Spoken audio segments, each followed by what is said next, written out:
پنجاب میں تباہ کن سیلاب سے 40 لاکھ سے زائد لوگ متاثر ہو چکے۔ متاثرین کی بحالی کے لیے بے نظیر انکم سپورٹ پروگرام استعمال نہ کرنا سنگین غفلت کے مترادف ہوگا۔ خاتون اول آصفہ بھٹو زرداری کا ایکس پر پیغام، لکھا بے نظیر انکم سپورٹ پروگرام ریاست کے پاس ایک ایسا ادارہ ہے جس کے پاس متاثر افراد کا ڈیٹا اور ان تک رسائی کی صلاحیت ہے۔ بے نظیر انکم سپورٹ پروگرام سیلاب سے متاثر افراد کو امداد کی فراہمی کا سب سے تیز اور مؤثر ذریعہ ہے۔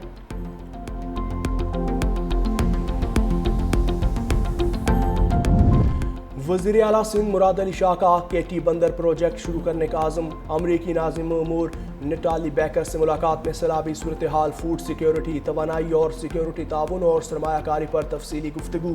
وزیر اعلیٰ سندھ نے کہا کہ کے ٹی بندر شہید محترمہ بے نظیر بھٹو کا منصوبہ ہے، اسے بحال کرنا چاہتے ہیں۔ کراچی پورٹ پر زیادہ لوڈ کی وجہ سے نئے پورٹ کی ضرورت ہے۔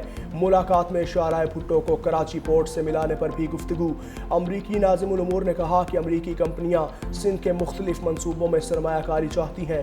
امریکی کمپنیز کے اعلیٰ افسر جلد سندھ کا دورہ کریں گے۔ سندھ حکومت نے موٹر وہیکل رولز میں ترامیم کا نوٹیفیکیشن جاری کر دیا۔ فٹنس سرٹیفکیٹ، گاڑیوں کی مقررہ عمر کی حد اور جدید حفاظتی نظام کا لازمی نفاذ شامل۔ ترامیم کے تحت بھاری کمرشل گاڑیوں کے مالکان کے لیے نئی شرائط پر عمل کرنا لازم قرار دے دیا گیا۔ سینئر صوبائی وزیر شرجیل انعام میمن نے کہا کہ بھاری کمرشل گاڑیاں اب محکمہ ٹرانسپورٹ کی قائم کردہ مراکز سے فٹنس سرٹیفکیٹ حاصل کریں گی۔ قانون 1 سال کے اندر نافذ العمل ہوگا۔ خلاف ورزی پر پہلے معمولی جرمانہ، دوسری بار 2 لاکھ اور تیسری بار 3 لاکھ روپے تک جرمانہ کیا جائے گا۔ ریڈ لائن منصوبے میں مزید تاخیر کا عندیہ دیتے ہوئے صوبائی وزیر نے کہا کہ نگران دور میں منصوبے پر ایک اینٹ بھی نہیں لگی۔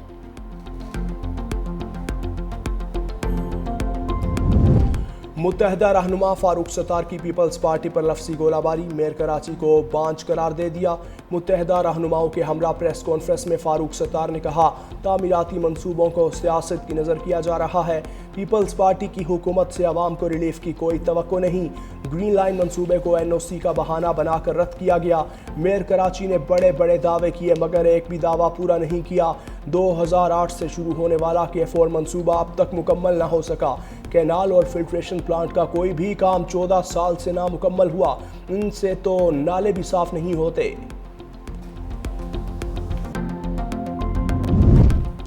ایم کیو ایم کی سیاسی حقیقت سب کے سامنے ہے۔ جھوٹے مینڈیٹ پر سیاست زیادہ دیر نہیں چل سکتی۔ ترجمان سندھ حکومت سعدیہ جاوید کا فاروق ستار کو کرارا جواب، کہا گزشتہ 10 سال سے وفاقی حکومت کا حصہ رہنے کے باوجود کراچی کے لیے کوئی عملی خدمت سامنے نہیں آ سکی۔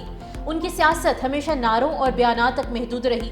اگر کراچی کا درد ہے تو K4 منصوبے کے لیے وفاق سے فنڈز لے کر آئیں۔ سعدیہ جاوید نے مزید کہا کہ فاروق ستار سمیت بعض رہنما اپنی سیاست کے بجائے دوسروں کی محنت کو اپنا دکھانے پر اکتفا کر رہے ہیں۔ سندھ حکومت اپنے منصوبے مکمل کرے گی، چاہے کوئی شور مچائے یا تنقید کرے۔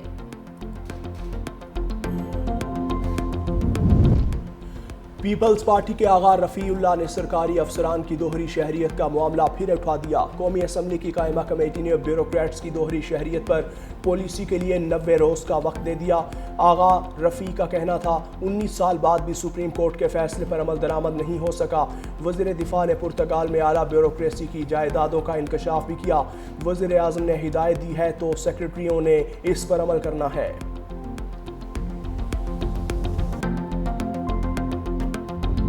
سیلاب کے بعد آزمائش کا طوفان، ملتان کی خیمہ بستی میں مکین خاندانوں کے انگنت مسائل۔ ایمان بی بی کا خاندان بھی مشکلات سے دوچار۔ سیلاب نہ صرف گھر بہا لے گیا بلکہ سکون بھی چھین لیا۔ خاتون کھلے آسمان تلے چولہا جلانے اور بچوں کے لیے کھانا پکانے پر مجبور۔ شکوہ کیا کہ ابھی تک کوئی امداد کے لیے نہیں آیا۔ بچے بیمار پڑ رہے ہیں اور بھوک سے بھی بے حال ہیں۔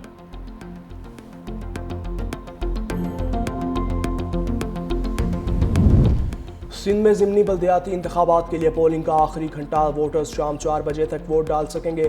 کراچی شرقی، کراچی غربی، کماڑی، حیدرآباد، دادو، سکھر، گھوٹکی، خیرپور سمیت 14 اضلاع کی 28 نشستوں کے لیے 2,43,000 سے ووٹرز پولنگ میں حصہ لیں گے۔ تمام اضلاع میں سیکیورٹی کے سخت ترین انتظامات، 1500 سے زائد پولیس اہلکار تعینات۔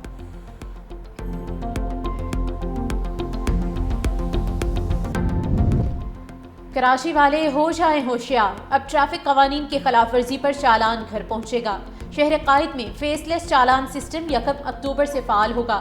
کراچی ٹریفک پولیس اور لوک سہایتا نے آگاہی مہم کا آغاز کر دیا۔ اہم مقامات اور شاہراہوں پر شہریوں میں پمفلٹ تقسیم کرنے کا سلسلہ جاری۔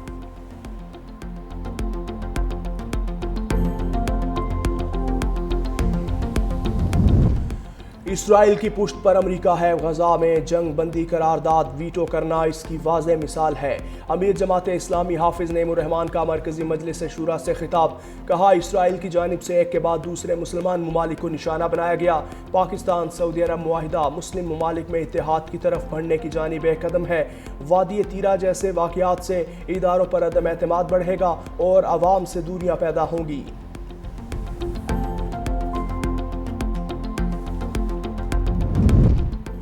کراچی میں پیسوں کا لالچ دے کر بچوں سے زیادتی کیس میں پیش رفت، ملزم شبیر تنولی کا عدالت میں 5 بچوں کو زیادتی کا نشانہ بنانے کا اعتراف۔ عدالت میں بیان ریکارڈ کراتے ہوئے ملزم نے کہا کہ بچوں سے زیادتی کی ویڈیوز بھی بناتا تھا، میں اپنے کیے پر شرمندہ ہوں۔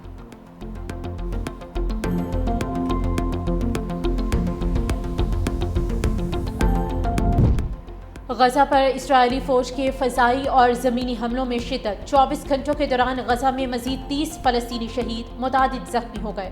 دوسری جانب حماس نے امریکی صدر ٹرمپ کا جنگ بندی تجاویز نہ ماننے کا الزام مسترد کر دیا۔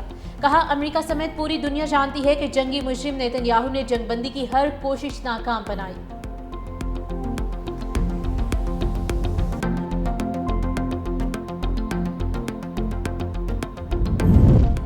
غزہ کے لیے امداد لے جانے والے اسموتھ فلوٹیلا پر اسرائیلی حملے تیز، ڈرونز کی مدد سے 10 سے زائد دھماکے۔ برازیلین کارکن ایویلا نے ویڈیو پیغام جاری کر دیا، بتایا ڈرونز مسلسل فضا میں منڈلا رہے ہیں، کمیونیکیشن سسٹم کو جام کیا جا رہا ہے، کشتیوں پر ساؤنڈ بم، دھماکہ خیز فلیئرز پھینکے گئے۔ دنیا انسانی مشن پر ہونے والے حملوں کا نوٹس لے، فلوٹیلا اگلے 7 روز میں غزہ پہنچے گا۔ صدر پیوٹن نے جو بائیڈن پر جنسی حملے کا الزام لگانے والی خاتون کو روسی شہریت دے دی۔ امریکی سینٹ کی سابق ملازمہ تارا ریڈ نے 2020 کی انتخابی مہم کے دوران جو بائیڈن پر جنسی حملے کا الزام لگایا تھا۔ پیوٹن نے کہا تارا کو روسی شہری کے طور پر درج کر لیا ہے۔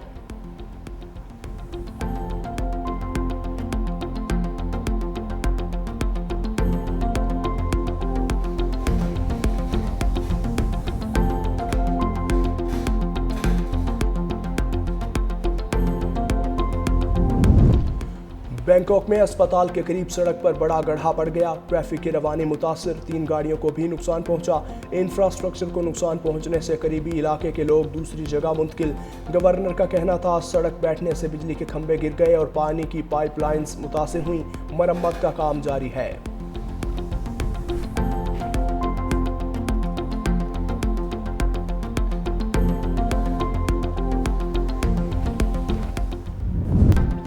آئی سی سی نے امریکہ کی رکنیت معطل کر دی۔ آئی سی سی کا کہنا تھا یو ایس اے کرکٹ نے بار بار آئین کی خلاف ورزی کی اور گورننس سسٹم قائم کرنے میں ناکام رہی، جس کے باعث اسے نیشنل گورننگ باڈی کا درجہ نہیں مل سکا۔ رکنیت معطلی کے باوجود امریکی ٹیم T20 ورلڈ کپ میں حصہ لینے کی اہل ہوگی۔